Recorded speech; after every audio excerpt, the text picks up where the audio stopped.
Swing the pendulum to absolute liberalism in every sphere, and then you let it go and let it swing to the other side so that you can get exactly what you want and what prophecy predicts. Obama is the one who said the future must not belong to those who slander the Prophet of Islam. Now, if you look at the web pages, there's so much conjecture as to whether the man was perhaps a clandestine Muslim. And there are pictures of his ring, which tends to be Islamic, and there are pictures of him in Islamic dress, and many, many statements to this effect. And if you look at the administration, many high officials are of the Muslim faith. So it seems as if America was being taken away from its Christian roots and swung in another direction. But prophecy said that the second beast, the United States of America, would implement legislation that would further the first beast, which is Catholicism. And therefore it must be a Christian nation bringing about Christian legislation. And here you had Obama taking the mindset in a totally opposite direction. This is a brilliant Hegelian dialectic. Whether he knew about what he was doing, whether he did it consciously, or whether he did it subconsciously is irrelevant. The fact of the matter is, this is what has happened. I believe, of course, that the insider elite is pretty clued up as to what the agenda is, but nevertheless, one can leave open the option that they might have done it unknowingly. But this was the legacy. And now, with the Trump administration, we are going to probably see the pendulum swing. Catholic Herald, Obama calls for world leaders to heed Pope Francis's message. The President of the United States said he wants fellow world leaders to reflect on Pope Francis' encyclical talking about the environment. So you have this dichotomy of thought. On the one hand, you have this movement towards a totally different religious system, and on the other hand, you have this underpinning of the papal system.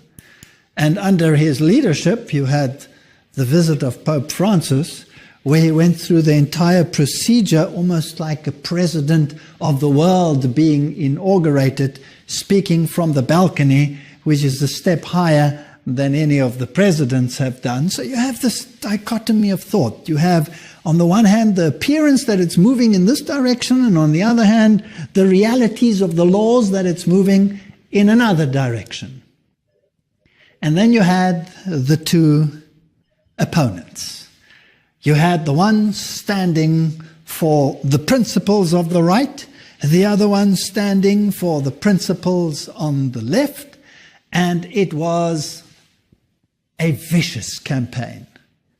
Now, is this a dialectic, a Hegelian dialectic? Is this a game of good cop, bad cop, or two ideologies which are to undergo pendulum swing? Well, let's have a look at some of the facts without judging any of the individuals and see whether we can come up with some form of conclusion. Here we have the famous supper, the so-called charity supper that takes place just before the election, where you have the Archbishop of New York, who always is the head of the Knights of Malta, in America, where he has this meal with the candidates that are to be elected for president. And you can see the jovial nature. This is church and state at its best. And the two of them smiling next to Cardinal Dolan. Now it's interesting when you look at the actions of these individuals, you also get this idea of this dialectic. I mean, if you take the Cardinal, for example, the papacy will make one statement, a very conservative statement, let's say with regard to lifestyle choices or contraception. The papacy will make one statement, and the people who are supposed to live it out will do exactly the opposite. So you're confused. You're thinking, why are the Jesuits and the Knights of Malta doing the exact opposite of what the papacy has just proclaimed? Why do you have this dichotomy of thought? Well, you see, in this thinking, there's this yin-yang aspect. The white aspect and the black aspect, well, they augment each other. The one cannot exist without the other, so they say, in this yin-yang philosophy. So even within the ranks of the church, you have this dichotomy of thought. Now, the two candidates, as we will see, fit the bill in every single aspect. If you go to the web pages and you look at the bloodlines of the American presidents, then it is a known fact that all the presidents that have, well, reigned in the United States have all been related. So let's have a look at what the media has to say. If all presidents are related, which of the 2017 candidates will be the next president? As it turns out, both Trump and Hillary Clinton are related to John of Gaunt, a 14th century royal.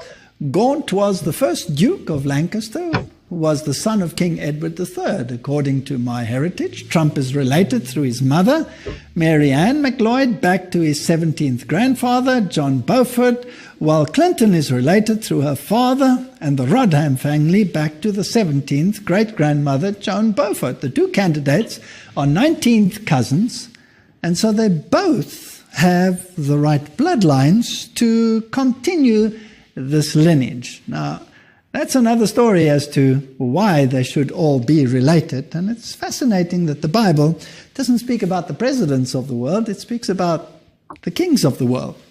And it really, over the course of history, hasn't mattered which of the candidates has won, because the candidates have always both been in the same bloodlines. Here are the American presidential bloodlines. Here's another page that explains this. Did you know all 44 US presidents have carried European royal bloodlines into office?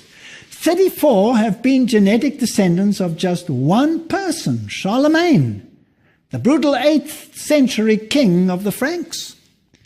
Now, that's a fascinating story, because Charlemagne is, of course, the one who was crowned emperor of the Roman Empire, the new Roman Empire, and the Pope was crowning him whilst his kingdom was falling apart. So he's a symbol of this unity of the world under one leadership, the papacy. And then if we go to Edward III of England, in fact, the presidential candidates with the most royal genes has won every single American election. Now, it seems as if Trump and Hillary had exactly the same lineage, so it didn't really matter which one of the two won. This information comes from Burke's Peerage, which is the Bible of aristocratic genealogy based in London. Every presidential election in America since and including George Washington in 1789 to Bill Clinton has been won by the candidate with the most British and French royal genes. Of the 42 presidents to Clinton, 33 have been related to two people, Alfred the Great, King of England, and Charlemagne, the most famous monarch of France. So it goes on. 19 of them are related to England's Edward III and has 2,000 blood connections to Prince Charles. The same goes with the banking families in America. George Bush and Barbara Bush are from the same bloodline, the Pierce bloodline, which changed its name from Percy when it crossed the Atlantic. Percy is one of the aristocratic families of Britain to this day. They were involved in the gunpowder plot to blow up Parliament at the time of Guy Fawkes. Now that's even more fascinating, because that was a Jesuit plot to overthrow the Protestant government in the United States. So if all these bloodlines belong to these individuals that overthrew Protestantism, well, that would be an interesting plot for the puppet masters to work on behind the scenes. But we're just looking at the facts, so let's continue. The male online predicted or showed that The Simpsons predicted a Donald Trump presidency, and it didn't end well. Time travel episode from 2000 featured broke nation relied on aid from China. Now, as we have seen in some of the previous series that we have made, The Simpsons the writers of The Simpsons are all probably insider individuals with more knowledge about what is going to happen in the world than most would deem possible. And as some candidates have said in the past, if something works out the way that it has worked out, it works out that way because it was planned that way. So there is that element, but there is also, of course, an element of luck maybe involved as well. Now, The Simpsons generally use many esoteric symbols in their productions, and they have been extremely accurate on a number of issues and have predicted many things that seemed unlikely or impossible years in advance. 9/11 being a case in point, the destructive events in the United States, and in their particular little issues, 16 years before this presidential election, they showed their character in the same dress as Hillary Clinton would be wearing, including the necklace, including the earrings, and that's rather fascinating. It's interesting that she actually wins the next election, but according to their scenario, Donald Trump would win the current election. So that's rather fascinating, and some of the statements and the ideologies that were contrasted there are, well, very strange to say the least. This comes from the year 2000, and they show Trump in his red tie and his jacket between the flags, and this happened in reality. So they're pretty accurate. But it gets even more bizarre because they show that Trump, that's in 2000, greeting the people in Trump Towers, going down the escalator, raising his hand, and again he has the red tie and the suit on. And reality, 2015, Trump greeting the crowds, going down the escalator of Trump Towers. I mean, it's pretty accurate. It's pretty sharp. Now, whether this is pure coincidence or whether it is not is actually irrelevant. Some of the more bizarre ones, rather interesting, are the maps that we will see in a moment. And you can see their character here saying, oh no, it's actually come true.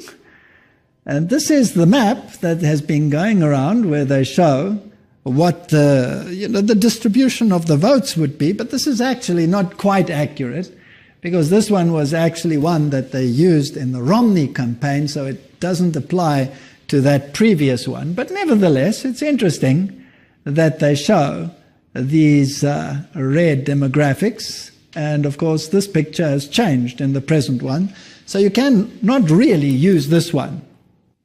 Now let's have a look at some other facts, because what we are interested in is prophecy and not the games and the dialectics that are being played in this world. The National Catholic Reporter tells us that Mike Pence, who is going to be the Vice President of the United States, which is a very, very powerful figure, is a born-again evangelical Catholic. And the web pages in the world tell us this very thing. Now, that's somewhat of a misnomer, and a few years ago, that would not have been a possibility. To be a born-again evangelical Catholic would be considered an oxymoron. It would be impossible. In my youth, that would have been impossible. But the religious landscape has changed, and there's been such a merging of Catholicism and Protestantism that this contradiction in terms is today a common reality. So, a born-again evangelical Catholic. They say that he was a rather dedicated Catholic, Mike Pence. He was an altar boy and very dedicated. And what about Donald Trump? Well, Donald Trump attended an Ivy League school, so let's ask the Washington Post something about his background. When he was young, he went to the private Kew Forest School in Forest Hills, Queens, where his father, Frederick, a very wealthy real estate developer, was on the governing board. Behavior problems led Donald's exit from the school, at which point he was sent to New York Military Academy at the age of 13 by his parents, and who hoped the discipline of the school would channel his energy in a positive manner. He did well there and went to Fordham University, a Jesuit school in the Bronx. So Donald Trump tries to downplay his Fordham experience and rather to upplay his later experiences. And then he went to the University of Pennsylvania and studied economics for 2 years. So he did attend a Jesuit school, which is interesting and just one of the facts. Now let's go back to Mike Pence again. Postmodern evangelical Catholic conservative.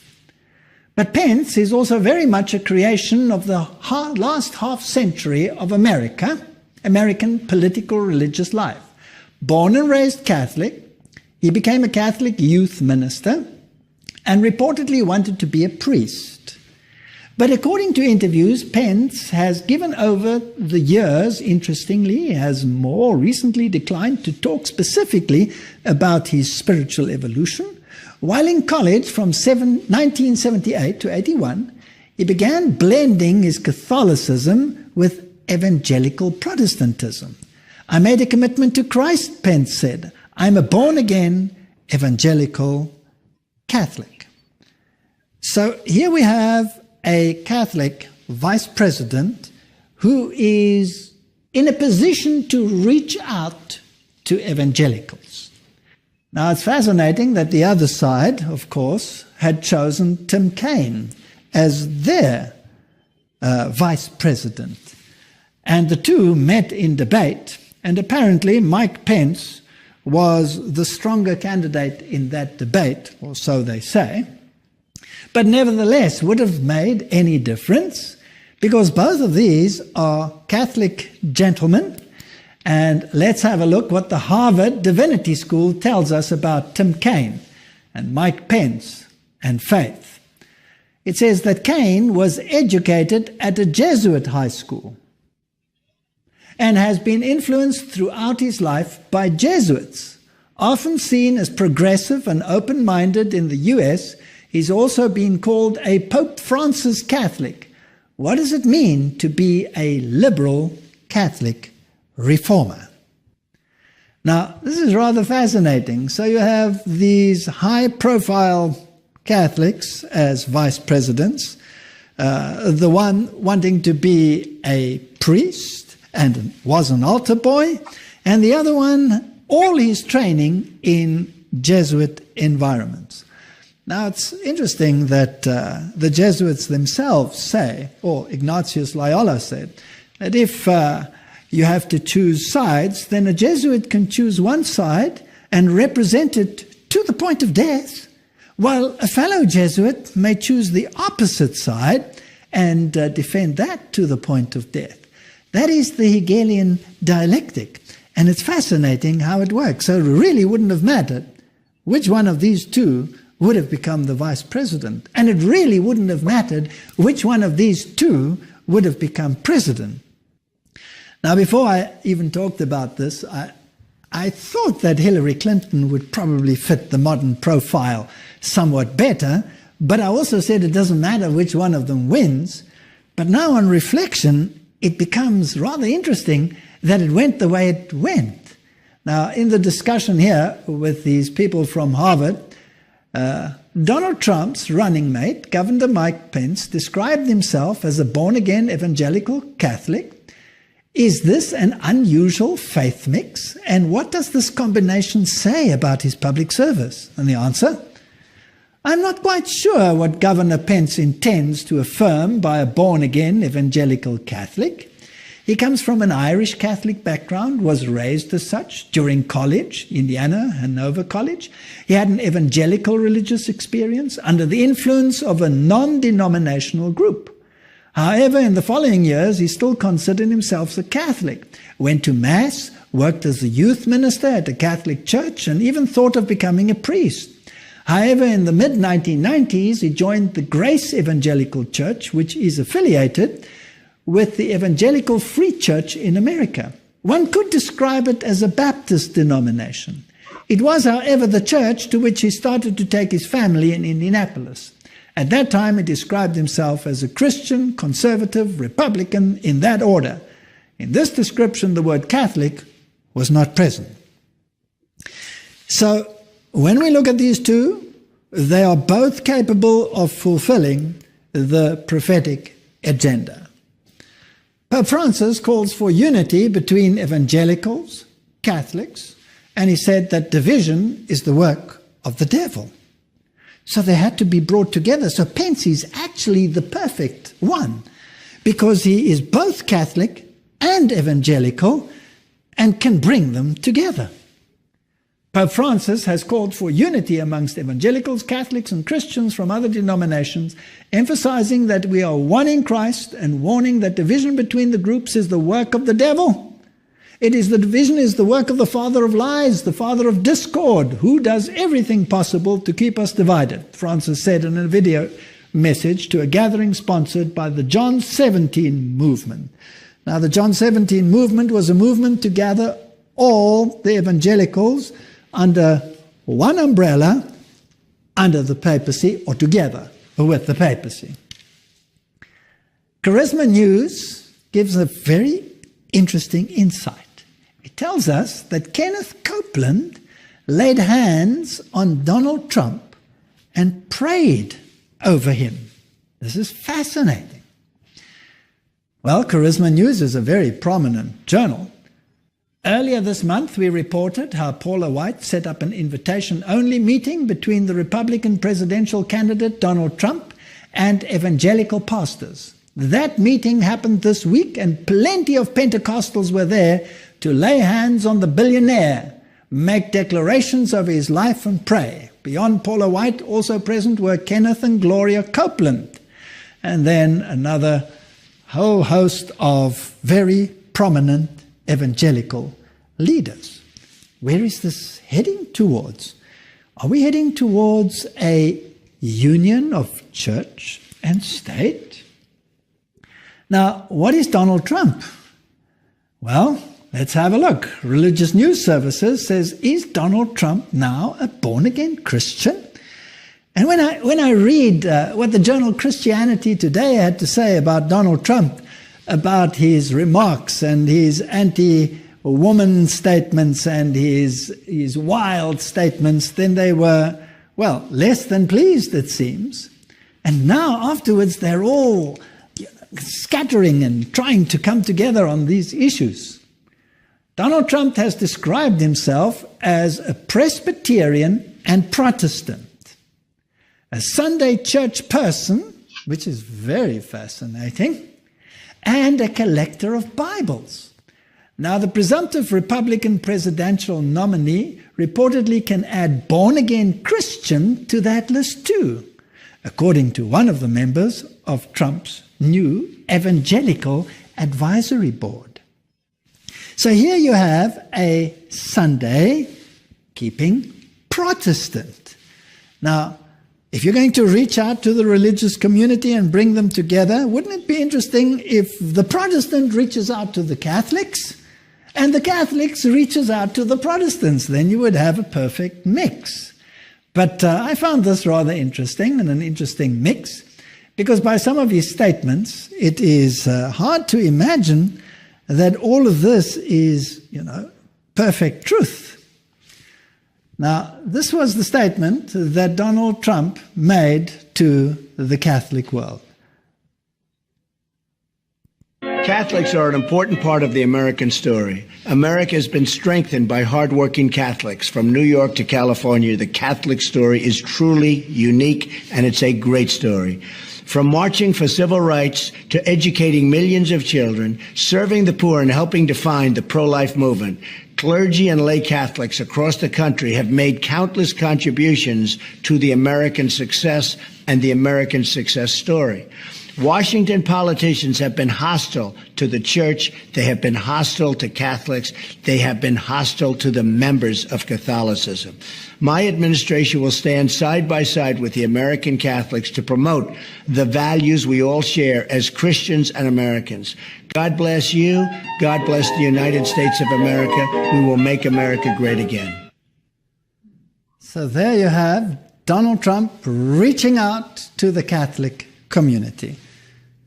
A Protestant, born again Protestant.